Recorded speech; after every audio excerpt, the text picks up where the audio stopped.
ನಮಸ್ತೆ ವೀಕ್ಷಕರೇ, ನಿತ್ಯ ಜ್ಯೋತಿರ್ವಾಸ್ತು ಭವಿಷ್ಯ ವಿಶೇಷ ಕಾರ್ಯಕ್ರಮಕ್ಕೆ ಸ್ವಾಗತ. ನಾನು ಚಿತ್ರ. ದಿನಾಂಕ 28/3/2025 ಶುಕ್ರವಾರ. ಇವತ್ತಿನ ದಿನ ಹೇಗಿದೆ, ದ್ವಾದಶ ರಾಶಿಗಳಲ್ಲಿ ಯಾವ ರಾಶಿಯವರಿಗೆ ಇವತ್ತು ಫಲಪ್ರದವಾಗಿದೆ, ಜೊತೆಗೆ ಇವತ್ತಿನ ಪಂಚಾಂಗ, ತಿಥಿ ಹಾಗೆ ಪ್ರತಿನಿತ್ಯದ ನಮ್ಮ ಇಂದಿನ ಸಂಚಿಕೆಯಂತೆ ಏಪ್ರಿಲ್ ತಿಂಗಳ ಮಾಸ ಭವಿಷ್ಯ ಯಾವ ರಾಶಿಯ ಬಗ್ಗೆ ತಿಳಿದುಕೊಳ್ತಾ ಹೋಗೋಣ. ಅದಕ್ಕೂ ಮುಂಚೆ ಕಾರ್ಯಕ್ರಮಕ್ಕೆ ಖ್ಯಾತ ಜ್ಯೋತಿಷ್ಯ ವಾಸ್ತು ತಜ್ಞರಾದಂತಹ ಮಂಜುನಾಥ್ ಗುರೂಜಿಗಳನ್ನ ಸ್ವಾಗತಿಸ್ತಾ ಇದ್ದೀನಿ. ಗುರುಜಿ ನಮಸ್ತೆ, ಕಾರ್ಯಕ್ರಮಕ್ಕೆ ಸ್ವಾಗತ.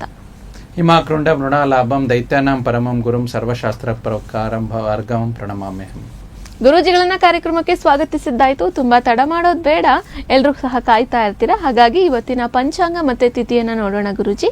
ತುಂಬಾ ವಿಶೇಷವಾಗಿ 28 ಮಾರ್ಚ್ 2025 ಶುಕ್ರವಾರ. ಇವತ್ತಿನ ಒಂದು ಪಂಚಾಂಗದ ಪ್ರಕಾರ ಚತುರ್ದಶಿ ತಿಥಿ, ಕೃಷ್ಣ ಪಕ್ಷ, ಪೂರ್ವ ಭಾದ್ರ ನಕ್ಷತ್ರ ಮತ್ತೆ ಶುಕ್ಲ ಯೋಗ. ಅದೇ ರೀತಿ ಕರ್ಣ ಒಂದು ವಿಷ್ಟಿಕರ್ಣ ಅಂತ ಹೇಳ್ತೀವಿ. ವಾರ ಬಂದು ಶುಕ್ರವಾರ ಅಂತ. ಸೊ ಈ ಒಂದು ಇವತ್ತಿನ ಪಂಚಾಂಗದ ಪ್ರಕಾರ ಇವತ್ತಿನ ದಿನದ ಕಾಲಮಾನದಲ್ಲಿ, ಬೆಂಗಳೂರಿನ ಕಾಲಮಾನದಲ್ಲಿ 6 ಗಂಟೆ 19 ನಿಮಿಷಕ್ಕೆ ಸೂರ್ಯೋದಯ ಆಗುವಂಥದ್ದು, 6 ಗಂಟೆ 29 ನಿಮಿಷಕ್ಕೆ ಸೂರ್ಯಾಸ್ತ ಆಗುವಂಥದ್ದು. ತುಂಬಾ ವಿಶೇಷವಾಗಿ ಮುಹೂರ್ತ ಭಾಗಕ್ಕೆ ಬಂದಾಗ ಇವತ್ತಿನ ರಾಹುಕಾಲ 10 ಗಂಟೆ 53 ನಿಮಿಷದಿಂದ 12 ಗಂಟೆ 25 ನಿಮಿಷ, ಯಮಗಂಡ ಕಾಲ 3 ಗಂಟೆ 27 ನಿಮಿಷದಿಂದ 4 ಗಂಟೆ 59 ನಿಮಿಷ, ಗುಳಿಕ ಕಾಲ 7 ಗಂಟೆ 51 ನಿಮಿಷದಿಂದ 9 ಗಂಟೆ 22 ನಿಮಿಷವಾಗಿರುವಂಥದ್ದು. ಅಭಿಜಿತ ಮುಹೂರ್ತ ಅಂದ್ರೆ ತುಂಬಾ ವಿಶೇಷವಾಗಿ ನೀವೇನೇ ಒಂದು ಮುಹೂರ್ತದಲ್ಲಿ ಅತಿ ಒಳ್ಳೆಯ ಯೋಗ ಅಂತ ಹೇಳ್ತೀವಿ. ಅಭಿಜಿತ ಮುಹೂರ್ತ, ಅಭಿಜಿತ ಲಗ್ನ ಅಂತ ನಾವು ತಗೊಂತೀವಿ. 12 ಗಂಟೆಯಿಂದ 12 ಗಂಟೆ 49 ನಿಮಿಷ ಇವತ್ತಿನ ಪಂಚಾಂಗ ಮತ್ತು ವಿಶೇಷವಾದ ಮುಹೂರ್ತ ಭಾಗವಾಗಿದೆ. ಓಕೆ, ಇವತ್ತಿನ ಪಂಚಾಂಗ ಮತ್ತೆ ತಿಥಿಯನ್ನ ನೋಡಿದ್ವಿ ಗುರೂಜಿ. ದ್ವಾದಶ ರಾಶಿಗಳ ಫಲಾಫಲವನ್ನ ನೋಡ್ತಾ ಹೋಗೋಣ. ಮೊದಲನೇ ರಾಶಿ ಮೇಷ ರಾಶಿಯ ಇವತ್ತಿನ ದಿನ ಶುಕ್ರವಾರ ಹೇಗಿದೆ ಇವರಿಗೆ? ಮೇಷ ರಾಶಿಯವರು ನಿಮ್ಮ ಹೇರಳ ಶಕ್ತಿಯನ್ನು ಹೊಂದಿರುತ್ತೀರಿ, ಆದರೆ ಕೆಲಸದ ಒತ್ತಡ ನಿಮ್ಮನ್ನು ಉದ್ವಿಗ್ನಗೊಳಿಸುವಂಥದ್ದು. ಆದಷ್ಟು ನಿಧಾನವಾಗಿ ತಾಳ್ಮೆಯಿಂದ ಇರಿ, ದಿನ ಚೆನ್ನಾಗಿರುವಂಥದ್ದು. ಓಕೆ, ತಾಳ್ಮೆ ಆ ದಿನವನ್ನ ಇವತ್ತು ಮೇಷರಾಶಿಯವರು ತಂದ್ಕೊಳ್ಬೇಕಾಗಿದೆ. ತಂದ್ಕೊಳ್ಳಿ ಅಂತ ಹೇಳ್ತಾ ಗುರೂಜಿ ಮುಂದಿನ ರಾಶಿ ವೃಷಭ ರಾಶಿಯ ಇವತ್ತಿನ ದಿನ ನೋಡೋಣ. ವೃಷಭ ರಾಶಿ, ನಿಮ್ಮ ವ್ಯಕ್ತಿತ್ವ ಇವತ್ತು ಒಂದು ಆಕರ್ಷಕವಾಗಿರುವಂಥದ್ದು. ಇದರಿಂದ ನಿಮ್ಮ ಸ್ನೇಹಿತರಿಂದ, ಬಂಧು ಬಾಂಧವರಿಂದ ಸಹಕಾರ ಸಿಗುವಂಥ ದಿನ, ಖುಷಿಯಾಗಿರುವಂಥ ದಿನ ಇವತ್ತಾಗಿರುವಂಥದ್ದು. ವೃಷಭ ರಾಶಿಯ ದಿನ ಭವಿಷ್ಯವನ್ನ ನೋಡಿದ್ವಿ ಗುರೂಜಿ. ಮುಂದುವರೆದು ಮಿಥುನ ರಾಶಿಯ ಇವತ್ತಿನ ದಿನ ಭವಿಷ್ಯ ಹೇಗಿದೆ? ಸೊ ಮಿಥುನ ರಾಶಿಯವರಿಗೆ ದೈಹಿಕ ಫಲ ನಿರ್ವಹಿಸಲು ನೀವು ಕ್ರೀಡೆ ಮತ್ತು ಹೆಚ್ಚು ಕ್ರಿಯಾತ್ಮಕ ಕೆಲಸಗಳನ್ನು ಇವತ್ತು ಮಾಡುವಂಥದ್ದು. ಹೆಚ್ಚು ಶ್ರಮವಾಗಿ ನಿಮ್ಮ ಒಂದು ದಿನ ಮುಗಿಸುವಂಥ ದಿನ ಇವತ್ತಾಗಿರುವಂಥದ್ದು. ಶ್ರಮದಿಂದ ದಿನವನ್ನ ಮುಗಿಸುವಂತಹ ದಿನ ಆಗಿದೆ. ಮಿಥುನ ರಾಶಿಯವರಿಗೆ ಕೂಡ ಒಳ್ಳೇದಾಗ್ಲಿ. ಗುರೂಜಿ, ಕರ್ಕಾಟಕ ರಾಶಿಯ ಬಗ್ಗೆ ನೋಡೋಣ. ಇವತ್ತಿನ ದಿನ ಇವರಿಗೆ ಫಲಪ್ರದವೋ ಹೇಗೆ? ಕರ್ಕಾಟಕ ರಾಶಿಯವರು ಮನೆಯಲ್ಲಿ ಧರ್ಮ ಕಾರ್ಯಗಳನ್ನು ನಡೆಸುವಂಥ ದಿನವಾಗಿರುವಂಥದ್ದು ಮತ್ತು ಪ್ರೀತಿಯಿಂದ ಯಾವುದೇ ಸಂಕಷ್ಟವನ್ನು ಎದುರಿಸುವಂಥ ಇವತ್ತಿನ ಒಂದು ದಿನ ಆಗಿರುವಂಥದ್ದು. ಯಾವುದೇ ಒತ್ತಡ ಇದ್ರೂ ಕೂಡ ಈ ಒಂದು ಪರಿಹಾರದ ಮೂಲಕ ಮತ್ತು ಧಾರ್ಮಿಕ ಕಾರ್ಯಗಳನ್ನು ಮಾಡುವುದರ ಮೂಲಕ ಇವತ್ತಿನ ಕರ್ಕಾಟಕದ ರಾಶಿಯವರ ದಿನ ಚೆನ್ನಾಗಿರುವಂಥದ್ದು. ಓಕೆ, ಕರ್ಕಾಟಕ ರಾಶಿಯವರ ಇವತ್ತಿನ ದಿನ ಭವಿಷ್ಯ ತಿಳಿದುಕೊಂಡ್ವಿ. ಗುರೂಜಿ, ನಮ್ಗೆ ಒಂದು ಪ್ರಶ್ನೆ ಬಂದಿದೆ ವಾಟ್ಸಪ್ ನಲ್ಲಿ. ಸೊ ಅವರ ಹೆಸರು ವನಿತಾ ಅಂತ ಹೇಳಿ ಗುರೂಜಿ. ನೋಡೋಣ. ಅವರ ಜನ್ಮ ದಿನಾಂಕ 8/2/1992. ಮತ್ತೊಮ್ಮೆ ಹೇಳಿ. 8/2/1992. ಸಮಯ, ಜನ್ಮ ಸಮಯ ಬಂದು 8 ಗಂಟೆ 5 ನಿಮಿಷ ಅಂತ ಹೇಳ್ತಾ ಇದ್ದಾರೆ. ಇದು PM ಲೆಕ್ಕದಲ್ಲಿ. ಸ್ಥಳ ಸಾಗರ. ಗುರೂಜಿ, ಇವರು ಸಂತಾನ ಭಾಗ್ಯದ ಬಗ್ಗೆ ಕೇಳ್ತಾ ಇದ್ದಾರೆ. ಸೊ ನನಗೆ ಮದುವೆ ಆಗಿ ಇಷ್ಟು ವರ್ಷ ಆಗಿದೆ, ಇನ್ನೂ ಸಹ ಮಗು ಆಗಿಲ್ಲ, ಏನಾದ್ರೂ ಪರಿಹಾರ ಕ್ರಮ ತಿಳಿಸ್ತೀರಾ ಅಂತ ಹೇಳಿ. ನೋಡಿ, ಸಂತಾನ ವಿಚಾರವಾಗಿ ನಮಗೆ ಹೆಣ್ಣು ಮತ್ತೆ ಗಂಡು ಅಂದ್ರೆ ಅವರ ಪತಿ ವಿಚಾರವಾಗಿ ಕೂಡ ಮಾಹಿತಿ ಬೇಕಾಗುತ್ತೆ. ಆದ್ರೂ ಇವರ ಜಾತಕದಲ್ಲಿ ಪಂಚಮಾಧಿಪತಿಯ ಒಂದು ಸಂಬಂಧ ಏನಿದೆ ಅಂತ ನೋಡ್ತಾ ಹೋಗೋಣ. ಸೊ ಇವ್ರದ್ದು ಜನ್ಮಸ್ಥಳ ಯಾವುದು ತಿಳಿಸಿದ್ರಿ? ಸಾಗರ, ಶಿವಮೊಗ್ಗ. ಸಾಗರ. ಓಕೆ, ಸಾಗರ ಮತ್ತು ಶಿವಮೊಗ್ಗ ಜಿಲ್ಲೆ ಅಂತ ತಿಳಿಸ್ತಾ ಇದ್ದೀರಾ. ಸೊ ವನಿತಾ ಅವರ ಜಾತಕದ ವಿಚಾರವಾಗಿ ನೋಡಿದರೆ ಇವರು ಶನಿವಾರ ಹುಟ್ಟಿರುವಂಥದ್ದು, ರೇವತಿ ನಕ್ಷತ್ರ, ಮೀನ ರಾಶಿ ಬರುತ್ತೆ. ಸೊ ಇವರಿಗೆ ಸಿಂಹ ಲಗ್ನದ ಜಾತಕ. ಮತ್ತು ಸಂತಾನ ವಿಚಾರವಾಗಿ ನೋಡಿದ್ರೆ ನಾವು ಪಂಚಮಾಧಿಪತಿಯ ಗ್ರಹಗಳ ಒಂದು ಸಂಬಂಧಗಳನ್ನು ನೋಡ್ತಾ ಬರ್ತೀವಿ. ಇವರಿಗೆ ಶುಕ್ರ ಮಹಾದಶೆಯಲ್ಲಿ ಗುರು ಅಂತರ್ದಶ ನಡೀತಾ ಇದೆ. ಸೊ ಪಂಚಮ ಸ್ಥಾನಕ್ಕೆ ಪುತ್ರ ಸಂತಾನ ಸ್ಥಾನ ಅಂತ ಹೇಳ್ತೀವಿ. ಪಂಚಮದಲ್ಲಿ ರಾಹು, ಶುಕ್ರ, ಮಂಗಳ ಗ್ರಹ ಇರುವಂಥದ್ದು. ಪಂಚಮದಲ್ಲಿ ರಾಹು ಬಂದಾಗ ಪಿತೃದೋಷ ಒಂದು ನಾವು ಸಾಮಾನ್ಯವಾಗಿ ಕಾಣ್ತಾ ಬರ್ತೀವಿ. ಅದರ ಜೊತೆ ಪಂಚಮದಲ್ಲಿ ಕುಜ ಇರಲು ಏನಾಗುತ್ತೆ ಅಂದ್ರೆ ಯಾವಾಗ್ಲೂ ಇವರಿಗೆ ಮಿಸ್ಕ್ಯಾರೇಜಸ್ ಆಗ್ತಾ ಇರುವಂತದ್ದು, ಕನ್ಸೀವ್ ಆದ್ರೂ ಕೂಡ ಬೇಗ ಬೇಗ ಮಿಸ್ಕ್ಯಾರೇಜ್ ಆಗ್ತಾ ಇರುವಂತದ್ದು ಕೂಡ ಇಲ್ಲಿ ನೋಡ್ತಾ ಇರ್ತೀವಿ. ಸೊ ಇವರು ಪಿತೃದೋಷಕ್ಕೆ ಪರಿಹಾರಗಳು ಮುಂಚೆ ಮಾಡಿದಿರಲ್ಲ ಗೊತ್ತಿಲ್ಲ, ಆ ಪರಿಹಾರಗಳನ್ನ ನದಿ ತೀರದಲ್ಲಿ ಪಿತೃದೋಷ ಪರಿಹಾರ ಕಾರ್ಯಗಳನ್ನ ಮಾಡಬಹುದು. ಅಥವಾ ಕ್ಷೇತ್ರಗಳಂತಂದ್ರೆ ನಂಜನಗೂಡು, ಶ್ರೀರಂಗಪಟ್ಟಣ ಅಥವಾ ಇಲ್ಲಿ ನಮಗೆ ಗೋಕರ್ಣದಲ್ಲೂ ಕೂಡ ಪಿತೃದೋಷ ಪರಿಹಾರ ಕಾರ್ಯಗಳನ್ನ ಮಾಡ್ತಾ ಇರ್ತಾರೆ. ಅದನ್ನ ಮಾಡಿಸಿದ್ರೆ ಇವರಿಗೆ ಸಂತಾನಕ್ಕೆ ಒಳ್ಳೇದಾಗುವಂಥದ್ದು. ಮತ್ತೆ ದಶ ಮೂಲಕ ಶುಕ್ರ ಮಹಾದಶ ನಡೀತಿರೋದಂತ ಅಮ್ಮನವರ ಕ್ಷೇತ್ರದಲ್ಲಿ ಅಥವಾ ಮಹಾಲಕ್ಷ್ಮಿ ದೇವಸ್ಥಾನದಲ್ಲಿ ಒಂದು ಸಂಕಲ್ಪ ಮಾಡುವಂಥದ್ದು. ಅಂದ್ರೆ ನಿಮ್ಗೆ ಏನೇ ಆದ್ರೂ ದೇವಿಗೆ ಪ್ರತಿ ಒಂದು ಸಂಕಲ್ಪ ಪೂರ್ತಿ ಆದ ನಂತರ ಉಡಿ ತುಂಬುವಂತ ಶಾಸ್ತ್ರ. ಅಂದ್ರೆ ಏನೋ ಒಂದು ಸಂಕಲ್ಪ ಮಾಡಿ ದೇವಿಗೆ ಸೀರೆಯನ್ನ ಕೊಡುವಂಥದ್ದು, ಬಳೆಗಳನ್ನ ಕೊಡುವಂಥದ್ದು, ಹಸಿರು, ಈ ರೀತಿ ಒಂದು ಸಂಕಲ್ಪ ಸೇವೆ ದೇವಿಯ ದೇವಸ್ಥಾನದಲ್ಲಿ, ಅಮ್ಮನವರ ದೇವಸ್ಥಾನದಲ್ಲಿ, ಮಹಾಲಕ್ಷ್ಮಿ ದೇವಸ್ಥಾನದಲ್ಲಿ ಮಾಡುವಂಥದ್ದು. ಮತ್ತು ಪರಿಹಾರ ಮುಖೇನವಾಗಿ ಪಿತೃದೋಷ ನಿವಾರಣೆ ಮಾಡಿಕೊಂಡ್ರೆ ಇವರಿಗೆ ಆಗಸ್ಟ್ 2025 ನಂತರ ಸಂತಾನ ಆಗುವಂತ ಎಲ್ಲಾ ಲಕ್ಷಣಗಳಿದೆ. ಸಂತಾನಕ್ಕೆ ಸಮಸ್ಯೆ ಇಲ್ಲ, ಆದ್ರೆ ನಿಧಾನ ಸಂತಾನ ಅಂತ ಇವರ ಜಾತಕದ ವಿಚಾರವಾಗಿ ತೋರಿಸ್ತಾ ಇದೆ. ಓಕೆ, ಸೊ ವನಿತಾ ಅವರು ಸಹ ನಮಗೆ ಸಂತಾನದ ವಿಚಾರದ ಬಗ್ಗೆ ಪ್ರಶ್ನೆಯನ್ನ ಕೇಳೋದಕ್ಕೆ ವಾಟ್ಸ್ಆಪ್ ನಲ್ಲಿ ಮೆಸೇಜ್ ಮಾಡಿದ್ರಿ. ನಿಮ್ಮ ಒಂದು ಪ್ರಶ್ನೆಗೆ ಗುರೂಜಿಗಳು ಸಹ ಉತ್ತರವನ್ನ ನೀಡಿದ್ದಾರೆ. ಗುರೂಜಿಗಳು ಯಾವ ರೀತಿಯಾಗಿ ಸಂಕಲ್ಪ ಮಾಡ್ಕೊಳ್ಳೋದಕ್ಕೆ ದೇವಿಯ ದೇವಸ್ಥಾನದಲ್ಲಿ ಹೇಳಿದ್ರು, ಹಾಗೆ ಬಹುಮುಖ್ಯವಾಗಿ ಪಿತೃದೋಷವನ್ನ ನಿವಾರಣೆ ಮಾಡ್ಕೊಳ್ಳೋದಕ್ಕೆ ಸ್ಥಳಗಳನ್ನ ಕೂಡ ತಿಳಿಸಿದ್ರು. ಆ 3 ಸ್ಥಳಗಳಲ್ಲಿ ಯಾವ್ದಾದ್ರು ಒಂದು ಸ್ಥಳವನ್ನ ಆಯ್ಕೆ ಮಾಡಿಕೊಂಡು ಪಿತೃದೋಷವನ್ನ ನಿವಾರಣೆ ಮಾಡೋದ್ರಿಂದ ನೀವು ಕೂಡ ಆದಷ್ಟು ಬೇಗ ಸಂತಾನ ಭಾಗ್ಯವನ್ನ ಪಡಿಬಹುದು ಅಂತ ಹೇಳ್ತಾ, ಗುರೂಜಿ ಕರ್ಕಾಟಕ ರಾಶಿಯವರಿಗೆ ನಾವು ದಿನ ಭವಿಷ್ಯವನ್ನ ನೋಡಿದ್ವಿ. ಮುಂದುವರೆದು ಸಿಂಹ ರಾಶಿಯ ಇವತ್ತಿನ ದಿನ ನೋಡೋಣ ಗುರೂಜಿ.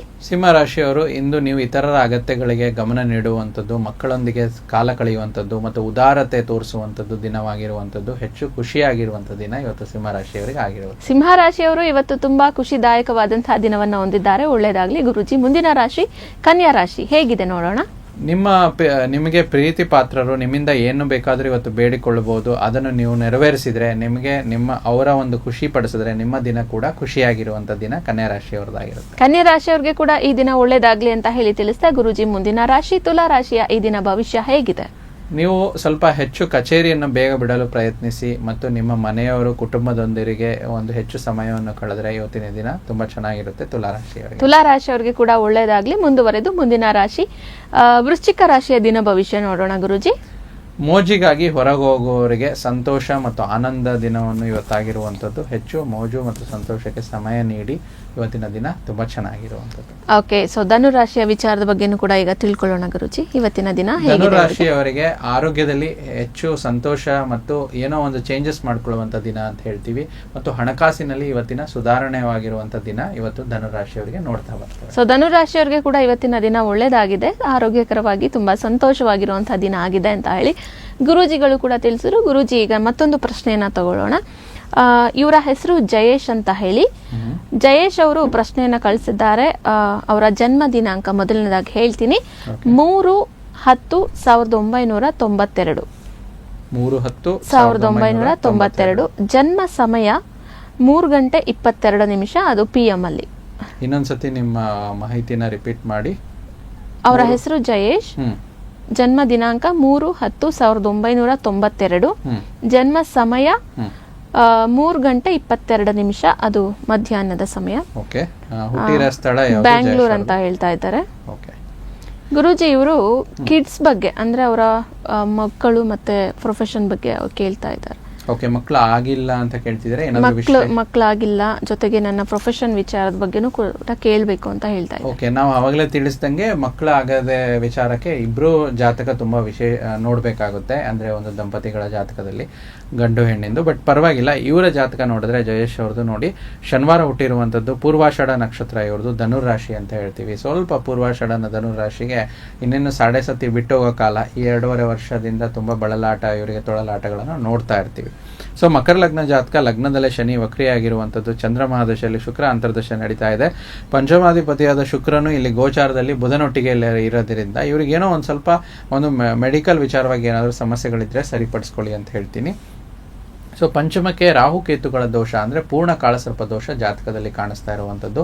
ಜಾತಕಕ್ಕೆ ಸಂಬಂಧಪಟ್ಟಂಥ ಕಾಳಸರ್ಪ ದೋಷದ ನಿವಾರಣೆ ಮಾಡ್ಕೊಳ್ಳೋದ್ರಿಂದನೂ ಕೂಡ ಇವರಿಗೆ ಸಂತಾನದ ರಿಲೇಟೆಡ್ ಸಮಸ್ಯೆಗಳು ದೂರ ಆಗುತ್ತೆ. ಮತ್ತು ದಶಾಕಾಲದಲ್ಲಿ ಚಂದ್ರ ಮಹಾದಶ ನಡೀತಿರೋದ್ರಿಂದ ಚಂದ್ರನ ವಿಚಾರವಾಗಿ ಪೂಜೆ ಮಾಡಬೇಕಂದ್ರೆ ಚಂದ್ರನ ಅಧಿಪತಿಯಾದ ಶಿವ ಅಂತ ಹೇಳ್ತೀವಿ, ಶಿವನ ಆರಾಧನೆ ಜಾಸ್ತಿ ಮಾಡುವಂಥದ್ದು, ಯಥೇಚ್ಛವಾಗಿ ಶಿವನ ದೇವಸ್ಥಾನಕ್ಕೆ ಹೋಗುವಂಥದ್ದು. ಸೋಮವಾರ ಶಿವನ ದೇವಸ್ಥಾನದಲ್ಲಿ ಸಂಕಲ್ಪಗಳನ್ನು ಮಾಡಿಕೊಂಡು ಯಾರಾದ್ರೂ ಮಕ್ಕಳಾದರೆ ಶಿವನಿಗೆ ಏನೋ ಒಂದು ಸೇವೆ ಮಾಡುವಂಥದ್ದು, ಅನ್ನದಾನ ಸೇವೆ, ಶಿವನ ದೇವಸ್ಥಾನದಲ್ಲಿ ಅನ್ನದಾನ ಸೇವೆ ಮಾಡೋದ್ರಿಂದ ಕೂಡ ಇವರಿಗೆ ಒಂದು ಅನುಕೂಲತೆಗಳಾಗುತ್ತೆ. ಅಂದರೆ ಎರಡು ಮೇನು, ಒಂದು ಚಂದ್ರನ ಒಂದು ಪರಿಹಾರ, ಅದಲ್ದಿರ ಕಾಳಸರ್ಪ ದೋಷ ಪರಿಹಾರ. ಕಾಳಸರ್ಪ ದೋಷ ನಿವಾರಣೆಗೆ ಶ್ರೀ ಕ್ಷೇತ್ರದಲ್ಲಿ ಘಾಟಿ ಸುಬ್ರಹ್ಮಣ್ಯ, ಕುಕ್ಕೆ ಸುಬ್ರಹ್ಮಣ್ಯದಲ್ಲಿ ಇದನ್ನು ಮಾಡಿಸ್ಬೋದು ಜಯೇಶ್ ಅವರು. ಇದನ್ನೆರಡು ಪರಿಹಾರ ಮಾಡಿಕೊಂಡ್ರೆ ಈ ವರ್ಷ ಸ್ವಲ್ಪ ನಿಧಾನ ಸಂತಾನ ಅಂತ ಹೇಳ್ತೀವಿ. ಮುಂದಿನ ವರ್ಷ ಜನವರಿ ನಂತರ ಖಂಡಿತ ಸಂತಾನ ಯೋಗ ಇದೆ, ಒಳ್ಳೇದಾಗುತ್ತೆ. ಮತ್ತೆ ಏನು ಪ್ರಶ್ನೆ? ಪ್ರೊಫೆಷನ್ ಬಗ್ಗೆ ಕೇಳ್ತಾ ಇದ್ದಾರೆ ಗುರುಜಿ. ನೋಡಿ, ಪ್ರೊಫೆಷನಲ್ಲಿ ಜಯೇಶ್ ಅವರ ಜಾತಕದಲ್ಲಿ ದಶಮದಲ್ಲಿ ಶುಕ್ರ ಮತ್ತು ಬುಧ ಕಾಂಬಿನೇಷನ್ ಇರೋದ್ರಿಂದ ಇವರಿಗೆ ಒಂದು ಬುಧ ಮತ್ತು ಶುಕ್ರ ಏನಾದರೂ ಕಂಪ್ಯೂಟರು, ಸಾಫ್ಟ್ವೇರ್ ಈ ರೀತಿ ವೃತ್ತಿಯಲ್ಲಿ ಇವರು ಇರ್ಬೋದು ಅನ್ಕೊಂತೀನಿ. ಮತ್ತು ದಶಮಾಧಿಪತಿ ದಶಮದಲ್ಲಿರೋದ್ರಿಂದ ಪ್ರೊಫೆಷನಲ್ಲಿ ಚೆನ್ನಾಗಿರುತ್ತೆ. ಈಗ ಅವರಿಗೆ ಶುಕ್ರ ಅಂತರ್ದಶ ಸ್ಟಾರ್ಟ್ ಆಗುವಂಥದ್ದು ಏಪ್ರಿಲ್ ನಂತರ. ಇನ್ನು ಪ್ರೊಫೆಷನಲಲ್ಲಿ ನೀವು ಹೆಚ್ಚು ಗ್ರೋತು, ಅಂದರೆ ನಿಮ್ಮ ಮಾಡ್ತಿರುವಂಥ ಕೆಲಸ ಕಾರ್ಯಗಳಲ್ಲಿ ಪ್ಯಾಕೇಜಲ್ಲಿ ಗ್ರೋತ್ ಸಿಗ್ಬೋದು. ಮತ್ತು ಕೆಲಸದಲ್ಲಿ ಬದಲಾವಣೆ ಮಾಡುವಂಥದ್ದು, ಬೇರೆ ಕಂಪ್ನಿಗೆ ಹೋಗುವಂಥದ್ದು ಕೂಡ ಇಲ್ಲಿ ಇವರ ಜಾತಕದ ಅನುಸಾರವಾಗಿ ನೋಡ್ತಾ ಬರ್ತೀವಿ. ಇಷ್ಟನ್ನ ಅವ್ರು ಮಾಡ್ಕೊಂಡ್ರೆ ಈ ಪರಿಹಾರಗಳನ್ನ ನಾನು ಏನು ಹೇಳಿದೆ ಮಕ್ಕಳ ವಿಚಾರವಾಗಿ, ಅಲ್ಲಿ ದಶಾ ಪರಿಹಾರ ಕೂಡ ತಿಳಿಸಿದೆ, ಅದನ್ನ ಮಾಡ್ಕೊಂಡ್ರೆ ಆ ಪ್ರೊಫೆಷನಲ್ಲೂ ಒಳ್ಳೇದಾಗುತ್ತೆ. ಮತ್ತೆ ಏಪ್ರಿಲ್ ಅಲ್ಲಿ ಅಂತರ್ದಶೆ ಚೇಂಜ್ ಆಗೋದ್ರಿಂದ ಅವರಿಗೆ ವೃತ್ತಿ ಉನ್ನತಿ ಸಿಗುವಂಥದ್ದು ಜಯೇಶ್ ಅವರ ಜಾತಕದಲ್ಲಿ ಇರುವಂಥದ್ದು. ಓಕೆ, ಜಯೇಶ್ ಅವರು ಕೂಡ ನಮಗೆ ವಾಟ್ಸಪ್ ಮಾಡಿ ಪ್ರಶ್ನೆಗೆ ಉತ್ತರವನ್ನ ಕೇಳಿದ್ರು. ಗುರೂಜಿಗಳು ಕೂಡ ನಿಮ್ಮ ಪ್ರಶ್ನೆಗೆ ಉತ್ತರವನ್ನ ತಿಳಿಸಿದ್ದಾರೆ. ಗುರೂಜಿಗಳು ಯಾವ ಕ್ರಮವನ್ನ ತಿಳಿಸಿದ್ದಾರೆ, ಯಾವ ಪರಿಹಾರ ಕ್ರಮಗಳನ್ನ ಹೇಳಿದ್ರು. ಸೊ ನೀವು ಕೂಡ ಅದನ್ನ ಅನುಸರಿಸೋದ್ರಿಂದ ಆದಷ್ಟು ಬೇಗ ನಿಮ್ಮ ಬೇಡಿಕೆಗಳು ಏನಿರುತ್ತೆ ಅದು ಸಹ ಈಡೇರುತ್ತೆ. ಗುರುಜಿ, ನಾವು ಧನುರಾಶಿಯ ಬಗ್ಗೆ ನೋಡಿದ್ವಿ. ಮುಂದುವರೆದು ಮಕರ ರಾಶಿಯ ಇವತ್ತಿನ ದಿನ ಭವಿಷ್ಯವನ್ನ ನೋಡೋಣ ಗುರುಜಿ. ಮಕರ ರಾಶಿಯವರು ಇಂದು ನಿಮಗಾಗಿ ನಿಮ್ಮ ಸಮಯವನ್ನು ನೀಡಿಕೊಳ್ಳುವಂಥ ದಿನವಾಗಿರುವಂಥದ್ದು. ನಿಮ್ಮಲ್ಲಿರುವ ನ್ಯೂನತೆಗಳನ್ನು ನಿವಾರಿಸಿ ನಿಮ್ಮ ಸಾಮರ್ಥ್ಯಗಳನ್ನು ಗುರುತಿಸಿ ದಿನ ದೂಡುವಂಥದ್ದಾಗಿರುವಂಥದ್ದು. ಇದರಿಂದ ದಿನ ಚೆನ್ನಾಗಿರುವಂಥದ್ದು. ಓಕೆ, ಮಕರ ರಾಶಿಯವರಿಗೆ ಕೂಡ ಇವತ್ತಿನ ದಿನ ತುಂಬಾ ಚೆನ್ನಾಗಿದೆ ಅಂತ ತಿಳಿಸ್ತಾ ಇದ್ದಾರೆ. ಮುಂದುವರೆದು ಕುಂಭರಾಶಿಯ ಇವತ್ತಿನ ದಿನ ನೋಡೋಣ ಗುರುಜಿ. ಕುಂಭರಾಶಿಯವರು ನಿಮ್ಮ ತೂಕದ ಮೇಲೆ ಒಂದು ಕಣ್ಣಿಟ್ಟಿರಿ, ಅತಿಯಾಗಿ ತಿನ್ನಬೇಡಿ, ಸ್ವಲ್ಪ ಆರೋಗ್ಯದಲ್ಲಿ ಕಾಳಜಿ ಇರಲಿ ಅಂತ ತಿಳಿಸ್ತಾರೆ. ಆರೋಗ್ಯದ ಬಗ್ಗೆ ಕಾಳಜಿಯನ್ನ ವಹಿಸಿ, ಸಿಕ್ಕಿದ್ನೆಲ್ಲ ಕೈಗೆ ಏನೇನ್ ಸಿಗುತ್ತೆ ಅದೆಲ್ಲ ತಿನ್ಬಾರ್ದು ಅಂತ ಹೇಳಿ ಗುರುಜಿಗಳು ಹೇಳ್ತಾ ಇದ್ದಾರೆ. ಇನ್ನು ಮುಂದುವರೆದು ದ್ವಾದಶ ರಾಶಿಗಳಲ್ಲೇ ಕೊನೆಯ ರಾಶಿ ಮೀನ ರಾಶಿಯ ದಿನ ಭವಿಷ್ಯ ನೋಡೋಣ ಗುರುಜಿ. ಮೀನರಾಶಿಯವರು ಹೆಚ್ಚುವರಿ ಹಣ ಖರ್ಚು ಮಾಡುವಂಥ ದಿನ, ಹಣ ಪೋಲಾಗುವಂಥ ದಿನ, ಸ್ವಲ್ಪ ಏನೋ ಅನ್ಪ್ಲಾನ್ಡ್ ಎಕ್ಸ್ಪೆನ್ಸಸ್ ಇವತ್ತು ಬರುತ್ತೆ. ಆದಷ್ಟು ಹಣದ ಒಂದು ಹರಿವಿನಲ್ಲಿ ಕಂಟ್ರೋಲ್ ಇರಲಿ ಅಂತ. ದ್ವಾದಶ ರಾಶಿಗಳ ನಂತರ ಮಾಸ ಭವಿಷ್ಯ ಯಾವ ರಾಶಿಯ ಬಗ್ಗೆ ನೋಡ್ತಾ ಹೋಗ್ತಾ ಇದ್ದೀವಿ ಇವತ್ತಿನ ಸಂಚಿಕೆಯಲ್ಲಿ. ಅಂದ್ರೆ ಸಿಂಹ ರಾಶಿಯ ಏಪ್ರಿಲ್ ತಿಂಗಳ ಭವಿಷ್ಯ ಹೇಗಿದೆ ಅಂತ ಹೇಳಿ ನೋಡ್ತಾ ಹೋಗೋಣ. ಗುರೂಜಿ, ನಾವು ಕಳೆದ ಸಂಚಿಕೆಯಲ್ಲಿ ಕರ್ಕಾಟಕ ರಾಶಿಯ ಮಾಸ ಭವಿಷ್ಯವನ್ನ ನೋಡಿದ್ವಿ. ಇವತ್ತಿನ ಸಂಚಿಕೆಯಲ್ಲಿ ನಾವು ಸಿಂಹ ರಾಶಿಯ ಏಪ್ರಿಲ್ ತಿಂಗಳ ಭವಿಷ್ಯ ಹೇಗಿದೆ, ಏನಿರಬಹುದು ಅಂತ ಹೇಳ್ತೀರಾ ಗುರೂಜಿ? ನೋಡಿ, ಸಿಂಹ ರಾಶಿಯವರಿಗೆ ವಿಶೇಷವಾಗಿ ಗೋಚರದ ಫಲಗಳು ಈ ರೀತಿ ಇದೆ. ಸಪ್ತಮ ಸ್ಥಾನದಲ್ಲಿ ಇರುವಂತಹ ಶನಿ ಮಹಾತ್ಮರು 28ನೇ ತಾರೀಕು ಮಾರ್ಚ್ 28ರಿಂದ ಅಷ್ಟಮ ಸ್ಥಾನಕ್ಕೆ ಬರುವಂತದ್ದು. ಸಿಂಹ ರಾಶಿಯವರಿಗೆ ಅಷ್ಟಮ ಶನಿ ಪ್ರಭಾವ, ಸ್ವಲ್ಪ ತೊಂದರೆಗಳು. ಅಂದ್ರೆ ಶನಿ ಅಂದ್ರೇನೆ ಶನೇಶ್ವರ ಅಂದ್ರೆ ತುಂಬಾ ಭಯದ ವಾತಾವರಣ ಇರುತ್ತೆ. ಆದ್ರೆ ಅಷ್ಟೊಂದು ಭಯ ಬೇಡ. ಸ್ವಲ್ಪ ಅಷ್ಟಮ ಶನಿ ಪ್ರಾರಂಭ ಆಗುವಂಥದ್ದು, ಅದಕ್ಕೆ ಕೆಲವಾರು ತೊಂದರೆಗಳು ಆಗುವಂಥದ್ದು ಸಣ್ಣ ಪುಟ್ಟದ್ದು. ಮುಂದೆ ಅದನ್ನ ನೋಡ್ತಾ ಹೋಗೋಣ. ಗುರುವಿನ ಗೋಚಾರ ಇವರಿಗೆ ಏನಾಗುತ್ತೆ ಅಂದ್ರೆ, ಗೋಚಾರದಲ್ಲಿ ಗುರು ದಶಮ ಸ್ಥಾನದಲ್ಲಿ ಇರೋದ್ರಿಂದ ಗುರುವಿನ ಗೋಚಾರ ಒಳ್ಳೆದನ್ನ ಕೊಡುತ್ತೆ. ಮತ್ತು ರಾಶಿಯ ಮನೆಯಲ್ಲೇ ಒಂದು ಕುಜನ ಒಂದು ಗೋಚಾರ ಆಗ್ತಿರುವಂಥದ್ದು, ಅಂದ್ರೆ ರಾಶಿಯಿಂದ ವ್ಯಯಸ್ಥಾನದಲ್ಲಿ ಕುಜ ಇರುವಂಥದ್ದು, ಮಧ್ಯಭಾಗದಲ್ಲಿ ಕುಜನ ಒಂದು ಸಂಚಾರ ರಾಶಿಯಲ್ಲಿ ಆಗ್ತಿರುವಂಥದ್ದು, ಇದನ್ನ ನೋಡ್ತಾ ಬರ್ತೀವಿ. ಮತ್ತೆ ರಾಶಿಯಿಂದ ದ್ವಿತೀಯ ಸ್ಥಾನದಲ್ಲಿ ಕೇತುವಿನ ಗೋಚಾರ ಆಗ್ತಿರುವಂಥದ್ದು, ಮತ್ತು ಅಷ್ಟಮ ಸ್ಥಾನದಲ್ಲಿ ಪಂಚಗ್ರಹ ಕೂಟ, ಮತ್ತು ಅಷ್ಟಮ ಸ್ಥಾನ ಅಂದ್ರೆ ಅಷ್ಟಮ ಸ್ಥಾನಕ್ಕೆ ಸಂಬಂಧಪಟ್ಟಂಥದ್ದು ಪಂಚಗ್ರಹಗಳ ಕೂಟ ಆಗುವಂಥದ್ದು ಇಲ್ಲಿ ನೋಡ್ತಾ ಬರ್ತೀವಿ. ಸ್ವಲ್ಪ ನೋಡಿ, ಸಿಂಹ ರಾಶಿಯವರಿಗೆ ನಿಮ್ಮ ಏಪ್ರಿಲ್ ತಿಂಗಳಲ್ಲಿ ಸ್ವಲ್ಪ ಅವರೇಜ್ ಅಂತ ಹೇಳ್ತೀವಿ. ಯಾಕಂದ್ರೆ ಮುಂದಿನ ಮಾಸದಲ್ಲಿ ನಿಮ್ಗೆ ಎಲ್ಲ ಒಳ್ಳೇದಾಗುತ್ತೆ. ಯಾಕಂದ್ರೆ ಸಿಂಹ ರಾಶಿಯವರಿಗೆ ಮೇ ತಿಂಗಳಲ್ಲಿ ಗುರುಬಲ ಬರುವಂಥದ್ದು, ಮೇ 15ನೇ ತಾರೀಕಲ್ಲಿ ತುಂಬಾ ಚೆನ್ನಾಗಿರುವಂಥದ್ದು. ಅಲ್ಲಿವರೆಗೂ ನೀವು ಈ ಒಂದು ಮಾಸ ಸ್ವಲ್ಪ ಸಾಮಾನ್ಯ ಅಂತ ನೋಡ್ತಾ ಬರ್ತೀವಿ. ಸಿಂಹ ರಾಶಿಯವರಿಗೆ ಸ್ವಲ್ಪ ನಿಧಾನವಾಗಿರುವಂಥದ್ದು. ಸೊ ಇಲ್ಲೇನಾಗುತ್ತೆ ಅಂತಂದ್ರೆ, ನಿಮ್ಮ ಕೆಲಸ ಕಾರ್ಯಗಳನ್ನ ನೀವು ಮಾಡಿ, ನಿಮ್ಮ ಯಥೇಚ್ಛವಾಗಿ ಮಾಡ್ತಿರುವಂಥ ಕೆಲಸ ಕಾರ್ಯಗಳನ್ನು ಕಂಟಿನ್ಯೂ ಮಾಡಿ. ಸೊ ಸಾಮಾನ್ಯವಾಗಿ ಏನು ಇದು ಫಲ ಬರುತ್ತೆ ಈ ಒಂದು ಮಾಸದಲ್ಲಿ ಏಪ್ರಿಲ್ ತಿಂಗಳಲ್ಲಿ ಸಿಂಹ ರಾಶಿಯವರಿಗೆ, ಕುಟುಂಬದಲ್ಲಿ ಸ್ವಲ್ಪ ವ್ಯಾಜ್ಯ, ಕಲಹ ಮತ್ತು ಬಂಧು ಮಿತ್ರರಿಂದ ಅಪಪ್ರಚಾರ ಆಗುವಂಥದ್ದು ಸಿಂಹ ರಾಶಿಯವರ ವಿಚಾರವಾಗಿ ನೋಡ್ತಾ ಬರ್ತೀವಿ. ಮತ್ತೆ ಎಲ್ಲೋ ಒಂದು ವಿಚಾರದಲ್ಲಿ ಏನೋ ಒಂದು ಪರ್ಚೇಸ್ ಮಾಡುವಂಥದ್ದು, ಒಂದು ಲೋನ್ಸ್ ತಗೊಳ್ಳುವಂಥದ್ದು, ಒಂದು ಸ್ವಲ್ಪ ಸಣ್ಣ ಪುಟ್ಟ ಸಾಲ ಇಲ್ಲೇನಾಗುತ್ತೆ ಅಂದ್ರೆ ಸಾಲವನ್ನು ಮರುಪಾವತಿ ಮಾಡುವಂಥದ್ದು ಕೂಡ ಆಗಿರುವಂಥದ್ದು, ಮತ್ತೆ ಸಾಲ ತೆಗೆದುಕೊಳ್ಳೋದಕ್ಕೆ ಕೂಡ ಇಲ್ಲಿ ಈ ಒಂದು ಮಾಸದಲ್ಲಿ ನಾವು ನೋಡ್ತಾ ಬರ್ತೀವಿ. ಮತ್ತೆ ನಿಮ್ಮ ಒಂದು ಎಲ್ಲೋ ಒಂದು ಟ್ಯಾಲೆಂಟ್ ಅಂತ ಹೇಳ್ತೀವಿ, ಅದು ಈ ಒಂದು ಮಾಸದಲ್ಲಿ ಅಷ್ಟಾಗಿ ಬರೋದಿಲ್ಲ, ಈ ತರ ಜಾಸ್ತಿ ಆಗುತ್ತೆ. ಮತ್ತೆ ಸ್ವಲ್ಪ ಹಠ, ಮುಂಗೋಪ ಈ ಒಂದು ತಿಂಗಳಿನಲ್ಲಿ ಹೆಚ್ಚು ನಾವು ನೋಡ್ತಾ ಬರ್ತೀವಿ. ಮತ್ತೆ ಸರ್ಕಾರಿ ಕೆಲಸಗಳಲ್ಲಿ ಸ್ವಲ್ಪ ಅಡಚಣೆಗಳನ್ನ ನೋಡ್ತಾ ಬರ್ತೀವಿ. ಉದ್ಯೋಗದಲ್ಲಿ ನಿಮಗೆ ಸಿಂಹರಾಶಿಯವರಿಗೆ ಈ ಮಾಸದಲ್ಲಿ ಅಸ್ಥಿರತೆ ಕಾಣುವಂಥದ್ದು ಇಲ್ಲಿ ನಾವು ನೋಡ್ತಾ ಬರ್ತೀವಿ. ಇದರಿಂದ ಸ್ವಲ್ಪ ಅಸಹನೆ ಮತ್ತು ನಿಮ್ಮ ಒಂದು ಕ್ರೂರ ಸ್ವಭಾವ ಈ ಒಂದು ಮಾಸದಲ್ಲಿ ಕಂಡು ಬರುವಂಥದ್ದು, ಸ್ವಲ್ಪ ನೀವು ಎಲ್ಲಾದ್ರೂ ವಿಚಾರವಾಗಿ ಎಲ್ಲ ಒಂದು ನಿಧಾನ ಆಗುವಂಥದ್ದು ಮತ್ತು ನಿಮ್ಮ ಬುದ್ಧಿ ವಿಚಲತೆ ಆಗುವಂಥದ್ದು ಈ ಮಾಸದಲ್ಲಿ ನೋಡ್ತಾ ಬರ್ತೀವಿ. ಗುರುಜಿ, ಈಗ ಅಂದ್ರೆ ಬೇರೆ ಗ್ರಹಗಳ ಸಂಚಾರದಿಂದನೂ ಕೂಡ ಬೇರೆ ಗ್ರಹಗಳ ಗೋಚರದಿಂದ ಸಿಂಹ ರಾಶಿಯವ್ರಿಗೆ ಯಾವ ರೀತಿಯಾಗಿ ಎಷ್ಟರ ಮಟ್ಟಿಗೆ ಪ್ರಭಾವ ಬೀರುತ್ತೆ ಅಂತ ಹೇಳ್ತೀರಾ? ನೋಡಿ, ಬೇರೆ ಗ್ರಹಗಳ ಗೋಚಾರದಿಂದ ನಾನು ಹೇಳ್ತಿದ್ದೆ ಬಹುಮುಖ್ಯವಾಗಿ ಹೇಗೆ ನಮಗೆ ಅಷ್ಟಮ ಶನಿಯ ಗೋಚಾರದಿಂದ ಸಮಸ್ಯೆಗಳನ್ನ ನೋಡ್ತಾ ಬರ್ತೀವಿ. ಇಲ್ಲಿ ಏನು ಹೇಳ್ತೀವಿ ಅಂದ್ರೆ ಶನಿಯ ಒಂದು ಅಷ್ಟಮ ಸಂಚಾರ ಏನ್ ಕೊಡುತ್ತೆ, ಇವರಿಗೆ ಸಾಧಾರಣವಾಗಿ ಈ ಮಾಸದಲ್ಲಿ ಅಷ್ಟೊಂದು ಆದ್ಯತೆ ಸಿಗೋದಿಲ್ಲ. ಜೀವನದಲ್ಲಿ ಹೆಚ್ಚು ಅಡಚಣೆಗಳು ಸ್ವಲ್ಪ ಜಾಸ್ತಿ ಆಗ್ತಾ ಬರುತ್ತೆ ಮತ್ತು ದೇಹದ ಕಾಂತಿ ಸ್ವಲ್ಪ ಕುಗ್ಗುವಂಥದ್ದು ಮತ್ತು ನಿದ್ದೆ ಕಮ್ಮಿ ಆಗುವಂಥದ್ದು ಅಷ್ಟಮ ಶನಿ ಇದ್ದಾಗ. ಮತ್ತು ಇಲ್ಲಿ ಏನೇ ಕೆಲಸ ಕಾರ್ಯಗಳಲ್ಲಿ ಆಗುವಂಥದ್ದು ಮತ್ತೆ ನಿಮಗೆ ಆಗುವಂಥ ಕೆಲಸ ಕಾರ್ಯಗಳಲ್ಲಿ ಮನ್ನಣೆ ಕಮ್ಮಿ ಆಗೋದಂಥದ್ದು ನೋಡ್ತಾ ಬರ್ತೀವಿ. ಮತ್ತೆ ಷೇರು ಮಾರುಕಟ್ಟೆ ಹೂಡಿಕೆ ಸಿಂಹ ರಾಶಿಯವರು ಮಾಡಿದ್ರೆ ಈ ಮಾಸದಲ್ಲಿ ಅಷ್ಟೊಂದು ಶುಭವಲ್ಲ ಅಂತ ಹೇಳ್ತೀವಿ. ಮತ್ತೆ ಒಂದು ನೆಗೆಟಿವ್ ಆಗಿ ನೋಡೋದಾದ್ರೆ ಅಷ್ಟಮ ಶನಿ ನಿಮ್ಗೆ ಏನ್ ಕೊಡುತ್ತೆ, ಮತ್ತೆ ಅಷ್ಟಮದಲ್ಲಿ ಪಂಚಗ್ರಹಗಳ ಒಂದು ಗೋಚಾರ, ಪಂಚಗ್ರಹಗಳ ಕೂಟ ಆಗ್ತಿರುವಂಥದ್ದು, ಇದು ಒಂದು ಕಫ ಪ್ರಕೃತಿ ನಿರ್ಮಾಣ ಮಾಡುವಂಥದ್ದು. ಉದಾಹರಣೆಗೆ ಕೆಮ್ಮು ಮತ್ತು ಎದೆ ಭಾಗ, ನಾವೇನ್ ಲಂಗ್ಸ್ ಅಂತ ತಗೊಂತೀವಿ ಅಲ್ಲಿ ಸ್ವಲ್ಪ ವೀಕ್ನೆಸ್ ಅಂತ ಹೇಳ್ತೀವಿ, ಅದೃಷ್ಟ ಸ್ವಲ್ಪ ಕಮ್ಮಿ ಮಾಡುವಂಥದ್ದು ದಿನ ಅಂತ ಹೇಳ್ತೀವಿ. ಆದ್ರೆ ಈ ಒಂದು ಮಾಸ ಅಂತ ಹೇಳ್ತೀವಿ. ಸೊ ಮುಖ್ಯವಾಗಿ ಆ ಪಂಚಗ್ರಹಗಳ ಕೂಟ ಜೊತೆ ನೆಗೆಟಿವ್ ಅಲ್ಲ, ಸ್ವಲ್ಪ ಪಾಸಿಟಿವ್ ಕೂಡ ಬರುವಂಥದ್ದು. ಅಂದ್ರೆ ಯಾವುದೇ ಇದ್ರೂ ಕೂಡ ಈ ಒಂದು ಮಾಸದಲ್ಲಿ ಪಾಸಿಟಿವ್ ಸೈಡ್ ನೋಡೋದಾದ್ರೆ ಗುರುವಿನ ಗೋಚಾರ ಮತ್ತು ಗುರುವಿನ ಶುಕ್ರನ ಪರಿವರ್ತನೆ ಯೋಗ, ಗುರು ದಶಮ ಸ್ಥಾನದಲ್ಲಿರುವಂಥದ್ದು, ಶುಕ್ರ ಅಷ್ಟಮ ಸ್ಥಾನದಲ್ಲಿರುವಂಥದ್ದು, ಗುರು ಶುಕ್ರರ ಪರಿವರ್ತನೆ ಒಂದು ಯೋಗದಿಂದ ನೋಡ್ತಾ ಬಂದ್ರೆ ಈ ಒಂದು ಮಾಸದಲ್ಲಿ ಧೈರ್ಯ, ಶೂರತ್ವ ಜಾಸ್ತಿ ಆಗುವಂಥದ್ದು ನೋಡ್ತಾ ಬರ್ತೀವಿ. ಮತ್ತೆ ಸಣ್ಣ ಪುಟ್ಟ ಬದಲಾವಣೆಗಳನ್ನ ಆಗುವಂಥದ್ದು ಕೂಡ ಈ ಮಾಸದಲ್ಲಿ ಸಿಂಹ ರಾಶಿಯವರಿಗೆ ನೋಡ್ತಾ ಬರ್ತೇವೆ. ಗುರುಜಿ, ಮತ್ತೊಂದು ಪ್ರಶ್ನೆಯನ್ನ ಕಳಿಸಿದ್ದಾರೆ. ನಾನು ಮತ್ತೊಂದು ಪ್ರಶ್ನೆನ ತಗೋತಾ ಇದ್ದೀನಿ. ಅದಾದ್ಮೇಲೆ ಏನು ಸಿಂಹ ರಾಶಿಯವ್ರಿಗೆ ಒಂದು ಪರಿಹಾರ ಕ್ರಮಗಳು ಏನಿರುತ್ತೆ ಅದನ್ನ ನೋಡ್ತಾ ಹೋಗೋಣ. ಗುರುಜಿ, ಇವರು ಹೆಸರು ಬೇಡ ಅಂತ ಹೇಳ್ತಾ ಇದ್ದಾರೆ. ಇವರ ಜನ್ಮ ದಿನಾಂಕ ಬಂದು 14/3/94 1994, 14/3/1994. ಹಾಗೆ ಜನ್ಮಸ್ಥಳ ತುಮಕೂರು ಅಂತಾನೆ ಹೇಳ್ತಾ ಇದ್ದಾರೆ. ಮತ್ತು ಜನ್ಮ ಸಮಯ ಬಂದು ಸೋಮವಾರ ಸಂಜೆ 6 ಗಂಟೆ ಅಂತ ಹೇಳ್ತಾ ಇದ್ದಾರೆ ಗುರುಜಿ. ಇವರ ಪ್ರಶ್ನೆ ಹೌದು, ಇವರ ಪ್ರಶ್ನೆ ವೈವಾಹಿಕ ಜೀವನಕ್ಕೆ ಸಂಬಂಧಪಟ್ಟಿದ್ದಾಗಿದೆ. 14/3/94 6 ಗಂಟೆ ಸಾಯಂಕಾಲ ತುಮಕೂರು ಅಲ್ವಾ? ಸೊ ಇವರ ಒಂದು ಜಾತಕದ ವಿಚಾರವಾಗಿ ಕೊಟ್ಟಿರುವಂತ ಮಾಹಿತಿ. ಸೊ ಇವ್ರದ್ದು ಬಂದು ಸೋಮವಾರ ಹುಟ್ಟಿರೋದು, ಮೀನರಾಶಿ, ರೇವತಿ ನಕ್ಷತ್ರ ಅಂತ ಹೇಳುತ್ತೆ, ಸಿಂಹ ಲಗ್ನ. ಪ್ರಶ್ನೆ ಏನಿದೆ ಇವರ ವಿಚಾರವಾಗಿ ನೋಡೋದು ಗುರುಜಿ, ಇವರು ಅಂದ್ರೆ ವೈವಾಹಿಕ ಜೀವನದ ಬಗ್ಗೆ ಕೇಳ್ತಾ ಇದ್ದಾರೆ. ಅಂದ್ರೆ ಅವರ ಮೊದಲನೇ ವಿವಾಹದಲ್ಲಿ ತೊಂದರೆಗಳು ಉಂಟಾಗಿ ಈಗ ಎರಡನೇ ವಿವಾಹಕ್ಕೆ ಏನಾದ್ರೂ ಪ್ರಯತ್ನ ಪಡಬಹುದಾ ಅಂತ ಕೇಳ್ತಾ ಇದ್ದಾರೆ. ಸ್ವಲ್ಪ ಸಪ್ತಮ ಸ್ಥಾನದಲ್ಲಿ ತುಂಬಾ ಗ್ರಹಗಳು ಇರೋದ್ರಿಂದ ವೈವಾಹಿಕ ಜೀವನದಲ್ಲಿ ಸ್ವಲ್ಪ ಏರುಪೇರುಗಳಂತ ನೋಡ್ತಾ ಬರ್ತೀವಿ.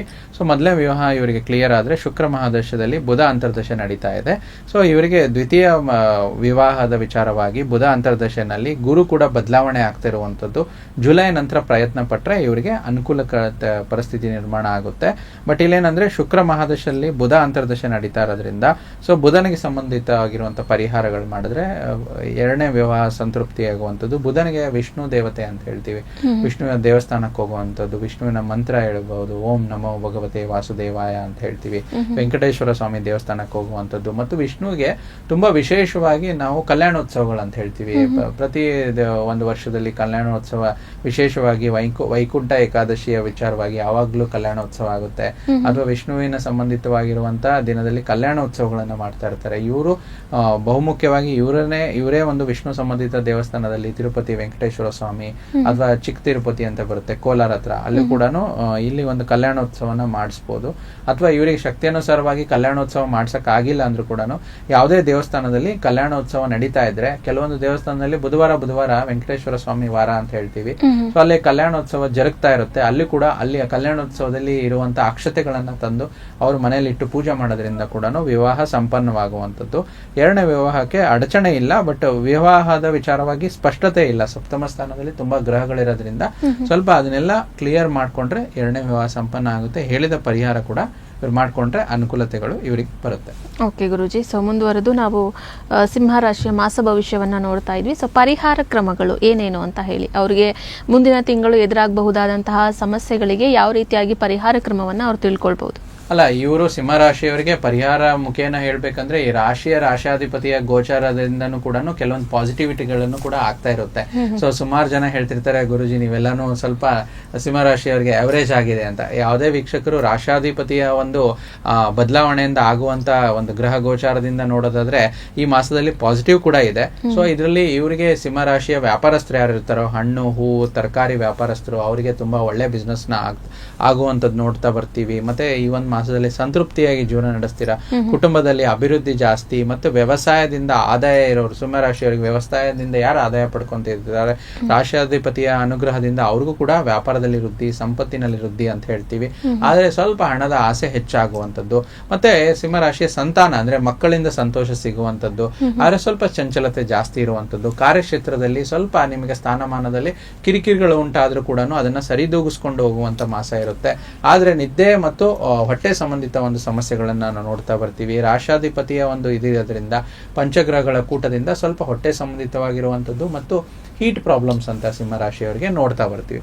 ಮತ್ತೆ ನೀವು ಕೇಳಿದಂಗೆ ಪರಿಹಾರ ಮಾರ್ಗವಾಗಿ ಅಂದ್ರೆ ಸಿಂಹರಾಶಿಯವರಿಗೆ ಈಗ ಪಾಸಿಟಿವ್ ಆಗಿರ್ಬೋದು, ನೆಗೆಟಿವ್ ಆಗಿರ್ಬೋದು, ಇಲ್ಲಿ ನಮಗೆ ಓವರ್ ಆಲ್ ಆಗಿ ತಗೋಬೇಕು ಇಷ್ಟು ಪ್ರತಿಶತ ಚೆನ್ನಾಗಿದೆ ಸಿಂಹರಾಶಿಯವರಿಗೆ ಅಂತಂದ್ರೆ ಅವರೇಜ್ ಆಗಿ ಒಂದು 60% ಚೆನ್ನಾಗಿರುವಂಥದ್ದು. ನಾವು ಬೇರೆ ಸಂಚಿಕೆಗಳಲ್ಲಿ ಬೇರೆ ಬೇರೆ ಹಿಂದಿನ ದಿನಗಳಲ್ಲಿ ಕೂಡ ಬೇರೆ ರಾಶಿಯವ್ರದ್ದು ನೋಡಿದ್ವಿ. ವೃಷಭ ರಾಶಿ ನೋಡಿದ್ವಿ, ಉದಾಹರಣೆಗೆ ಮಿಥುನ ರಾಶಿ ನೋಡಿದ್ವಿ. ಇವರಿಗೆ 100ಕ್ಕೆ 80% ತುಂಬಾ ಚೆನ್ನಾಗಿರುವಂಥದ್ದು. ಸಿಂಹ ರಾಶಿಯವರಿಗೆ ಸ್ವಲ್ಪ ಆವರೇಜ್ ಈ ಮಾಸ, ಏಪ್ರಿಲ್ ಮಾಸ ಒಂದೇ ಆವರೇಜ್ ಅಂತ ಹೇಳ್ತೀವಿ. ಯಾಕಂದ್ರೆ ಮುಂದುವರೆದ ದಿನಮಾನದಲ್ಲಿ ಗುರುಬಲ ಬರುವುದು, ಅದರಿಂದ ಚೆನ್ನಾಗಾಗುವಂಥದ್ದು ಎಲ್ಲ ಇಲ್ಲಿ ನೋಡ್ತಾ ಬರ್ತೀವಿ. ಈ ಮಾಸದಲ್ಲಿ ಆವರೇಜ್ ಅಂತಂದ್ರಾಗ ಒಂದು 60% ಚೆನ್ನಾಗಿರುವಂಥದ್ದು. ಅದಕ್ಕೆ ಸಿಂಹರಾಶಿಗೆ ಬಹುಮುಖ್ಯವಾಗಿ ತೊಂದರೆ ಕೊಡುವಂತ ಗ್ರಹ ಅಷ್ಟಮ ಶನಿ ಸ್ವಲ್ಪ ದೋಷ ಬರೋದ್ರಿಂದ ಒಂದು ಶನಿಗೆ ಪರಿಹಾರ ಶನಿಯ ಮುಖೇನ, ಯಾಕಂದ್ರೆ ಶನಿಗೆ ಅಧಿಪತಿ ಹೊಂದಿರುವಂತ ಒಂದು ದೇವರು ಕಾಲಭೈರವ ಅಂತ ಹೇಳ್ತೀವಿ. ನಮ್ಮ ವೇದಶಾಸ್ತ್ರದಲ್ಲಿ ಹೇಳ್ಬೇಕಾದಾಗ ಒಂದು ಉದಾಹರಣೆಗೆ ಒಂದ್ಸತಿ ಯಾರು ಹೇಳ್ತಿದ್ರಂತೆ, ಶನಿಗೆ ಸಾಡೆ ಸತಿ ಕಾಡ್ತಿತ್ತಂತೆ, ಶನೇಶ್ವರ ಗ್ರಹಕ್ಕೆ ಸಾಡೆ ಸತಿ ಕಾಡ್ತಿತ್ತಂತೆ. ಅದು ತುಂಬಾ ವಿಚಿತ್ರ ಅಲ್ವಾ? ಜನಗಳು ಏನಂತ ಹೇಳ್ತಾರೆ, ಸಾಡೆ ಸಾತ್ ಆದ್ರೆ ಶನಿಗೆ ಆರಾಧನೆ ಮಾಡಿ, ಆಂಜನೇಯ ಸ್ವಾಮಿಗೆ ಆರಾಧನೆ ಮಾಡಿ. ಶನಿಗೆ ಸಾಡೆ ಸಾತಿ ಶುರುವಾದಾಗ ಶನಿ ಕಾಲಭೈರವನ ಆರಾಧನೆ ಮಾಡಿದಂತೆ. ಅಂದ್ರೆ ತುಂಬಾ ಪವರ್ಫುಲ್ ಅಂತೆ. ಶಿವನ ಇನ್ನೊಂದು ಅವತಾರನೇ ಕಾಲಭೈರವ ಅಂತ ಹೇಳ್ತೀವಿ. ಸೊ ಅದಕ್ಕೆ ಯಾರು ಕಾಲಭೈರವನ ಆರಾಧನೆ ಮಾಡಿದ್ರೆ ಅಷ್ಟಮ ಶನಿ ದೋಷ ಸಿಂಹರಾಶಿಯವರಿಗೆ ಸ್ವಲ್ಪ ದೂರ ಆಗುವಂಥದ್ದು, ಅದರಿಂದ ಪರಿಹಾರ ಸಿಗುವಂಥದ್ದು. ಮತ್ತೆ ಕುಂಬಳಕಾಯಿ ದೀಪ ಹಚ್ಚಿ ಅಂತ ಹೇಳ್ತೀವಿ. ಮನೆಯಲ್ಲಿ ಒಂದು ಬೂದ ಕುಂಬಳಕಾಯಿ ತಗೊಂಡು ಅದ್ರ ಮೇಲೆ ದೀಪ ಇಡುವಂಥದ್ದು, ಒಂದು ಬತ್ತಿಯನ್ನು ಹಾಕಿ ಕುಂಬಳಕಾಯಿ ದೀಪ ಇಡುವಂಥದ್ದು ಆಗಿರ್ಬೋದು. ಮತ್ತೆ ಕುಂಬಳಕಾಯಿ ದಾನವನ್ನು ಕೊಡುವಂಥದ್ದು, ಅಂದ್ರೆ ಮಾರ್ಕೆಟ್ ಇಂದ ತಗೊಂಡ್ಬಂದು ಕುಂಬಳಕಾಯಿ ದಾನ ಬ್ರಾಹ್ಮಣ ಮುಖೇನವಾಗಿ ಅದರಲ್ಲಿ ಉಪ್ಪು ಹಾಕ್ಬಿಟ್ಟು ಕುಂಬಳಕಾಯಿ ದಾನ ಕೊಡೋದ್ರಿಂದನೂ ಕೂಡ ಅದರಿಂದ ಏನ್ ನೆಗೆಟಿವ್ ಬರ್ತಾ ಇದೆ ಸಿಂಹರಾಶಿಯವರಿಗೆ ಅದು ಕೂಡ ದೂರ ಆಗುತ್ತೆ. ಮತ್ತೆ ಅಷ್ಟಮಿ ಒಂದು ಉಪವಾಸ ಮಾಡುವಂಥದ್ದು. ಉಪವಾಸ ಕ್ರಮಗಳಲ್ಲಿ ನೀವು ದಿನ ಪಂಚಾಂಗದಲ್ಲಿ ಕೇಳಿದ್ರಿ, ಏಕಾದಶಿ ಎಂದು ಉಪವಾಸ ಮಾಡಿದ್ರೆ ನಮ್ಮ ಪೂರ್ವಿಕರು ಅದಕ್ಕೆ ಅದರದೇ ಆದ ಮಹತ್ವವಿದೆ, ಉಪವಾಸಕ್ಕೆ ಅದರದೇ ಆದ ಶಕ್ತಿ ಇದೆ. ಸೊ ಆ ರೀತಿ ಅಷ್ಟಮಿಯನ್ನು, ಯಾಕಂದ್ರೆ ಅಷ್ಟಮ ಶನಿ ಇರೋದ್ರಿಂದ ಅಷ್ಟಮ ಶನಿ ದೋಷ ನಿವಾರಣೆ ಆಗಲು ಅಷ್ಟಮಿ ತಿಥಿಯಂದು ಉಪವಾಸ ಮಾಡೋದ್ರಿಂದ ಕೂಡ ಇದು ಕೂಡ ಉತ್ತಮ ಪರಿಹಾರ ಆಗುವಂಥದ್ದು ಸಿಂಹರಾಶಿಯವರಿಗೆ ನೋಡ್ತಾ ಬರ್ತೀವಿ. ಕಾಲಭೈರವನ ಆರಾಧನೆ ಮತ್ತು ಕುಂಬಳಕಾಯಿ ದೀಪ ಹಚ್ಚುವಂಥದ್ದು, ಕುಂಬಳಕಾಯಿ ದಾನ ಮಾಡುವಂಥದ್ದು, ಅಷ್ಟಮಿ ದಿನವನ್ನು ಒಂದು ಉಪವಾಸ ಮಾಡುವಂಥದ್ದು ಕೂಡ ಒಳ್ಳೆಯದಾಗುತ್ತೆ. ಸೊ ಇದೇ ರೀತಿ ಸಿಂಹರಾಶಿಯವರಿಗೆ ಪರಿಹಾರ ಮುಖೇನ ನಾವು ನೋಡೋದಾದ್ರೆ ಸಿಂಹರಾಶಿಯವರು ಹೆಚ್ಚು ಸಂಖ್ಯೆಗಳನ್ನು ತಗೋಬೇಕಂತಂದ್ರೆ ಇವರು ಸೂರ್ಯನ ಸಂಖ್ಯೆ, ರಾಶಾಧಿಪತಿಯಾದ ಸೂರ್ಯನ ಸಂಖ್ಯೆ 1 ಅಂತ ಬರುತ್ತೆ. ಮತ್ತೆ 6 ಅಂತ ಬರುತ್ತೆ. 1 and 6 numbers are good for this month ಅಂತ ಹೇಳ್ತೀವಿ. ಅದನ್ನ ಮಾಡ್ಕೊಳ್ಳಿ. ಹೆಚ್ಚು ಶುಭ ವರ್ಣ ಈ ಒಂದು ಮಾಸದಲ್ಲಿ, ಏಪ್ರಿಲ್ ಮಾಸದಲ್ಲಿ ಸಿಂಹರಾಶಿಯವರು ಕೆಂಪು ಬಣ್ಣ ಅಥವಾ ಪಿಂಕ್ ಕಲರ್ ಅಂತ ಹೇಳ್ತೀವಿ, ಆ ಒಂದು ವರ್ಣಗಳನ್ನ, ಆ ಒಂದು ಕಲರ್ನ ಬಳಸೋದ್ರಿಂದ ಇದು ಕೂಡ ಒಂದು ಒಳ್ಳೆ ಪರಿಹಾರ ಮುಖೇನವಾಗಿ ಕೆಲಸ ಮಾಡುವಂತ. ಓಕೆ, ಸೊ ಇಷ್ಟೊತ್ತು ಕೂಡ ಗುರೂಜಿಗಳು ಸಿಂಹ ರಾಶಿಯ ಮಾಸ ಭವಿಷ್ಯದ ಬಗ್ಗೆ ತಿಳಿಸ್ಕೊಟ್ರು, ಹಾಗೆ ದ್ವಾದಶ ರಾಶಿಗಳ ಬಗ್ಗೆನೂ ಕೂಡ ತಿಳಿಸಿದ್ದಾರೆ. ಅಂದ್ರೆ ಗುರೂಜಿಗಳು ಯಾವ ಕ್ರಮವನ್ನ ಹೇಳ್ತಾರೆ ಅದನ್ನ ಕೂಡ ಅನುಸರಿಸಿ ಅಂತ ಹೇಳ್ತಾ ಧನ್ಯವಾದಗಳು ಗುರೂಜಿ ಈ ಎಲ್ಲ ಮಾಹಿತಿಗಾಗಿ. ಸರ್ವೇ ಜನೋ ಸುಖಿನೋ ಭವಂತು, ಸಮಸ್ತ ಸನ್ಮಂಗಳಾನಿ ಭವಂತು. ಇವತ್ತಿನ ಈ ಸಂಚಿಕೆಯನ್ನ ಇಲ್ಲಿಗೆ ಮುಗಿಸ್ತಾ ಇದ್ದೀನಿ ವೀಕ್ಷಕರೇ. ಮತ್ತೊಂದು ಸಂಚಿಕೆಯಲ್ಲಿ ಭೇಟಿಯಾಗೋಣ. ನೋಡ್ತಾ ಇರಿ ಪ್ರಗತಿ ಟಿವಿ, ಇದು ನಿಮ್ಮಿಂದ ನಿಮಗಾಗಿ.